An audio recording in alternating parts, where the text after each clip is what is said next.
Polisi kaget temukan kerangka manusia dalam mobil mantan Kanit Reskrim Polsek Ujung Pangkah.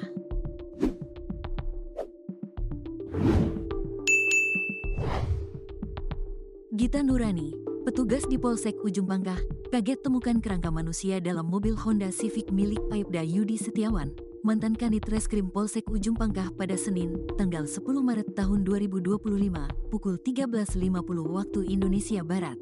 Lokasi kejadian di Asrama Polisi, Aspol, Polsek Ujung Pangkah, Gresik, pada Senin, tanggal 10 Maret tahun 2025, siang.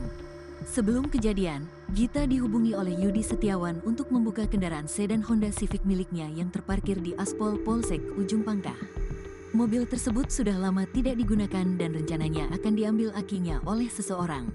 Namun, saat Gita membuka pintu mobil, dia terkejut mendapati kerangka manusia di kursi bagian kiri depan mobil. Gita segera melaporkan temuan tersebut ke Polsek Ujung Pangkah. Petugas pun langsung bergerak ke lokasi kejadian, memasang garis polisi, polis lain, dan menghubungi tim identifikasi Polres Gresik untuk pemeriksaan lebih lanjut. Kapolsek Ujung Pangkah, Ibtu Suwito Saputro, menjelaskan bahwa mobil tersebut telah terparkir di aspal selama 5 tahun dan tidak pernah digunakan. Selama ini, kondisi mobil tertutup rapat sehingga tidak tercium bau busuk. Tidak tercium, tertutup rapat mobilnya tidak bau, ujar Ibtu Suwito. Jasad yang ditemukan diduga sudah lama meninggal, sehingga hanya tersisa tulang belulang. Selain tulang belulang, di dalam mobil juga ditemukan sebuah sarung yang berada di bawah kursi sebelah kiri.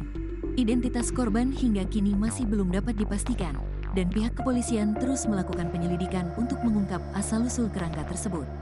Tim Bidang Kedokteran dan Kesehatan, Dokes, Polda Jatim mendatangi Aspol Polsek Ujung Pangkah pada Selasa, tanggal 11 Maret tahun 2025, pagi untuk melakukan identifikasi lebih lanjut.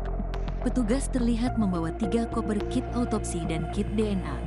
Mereka membuka pintu mobil yang terparkir dan aroma tidak sedap pun tercium.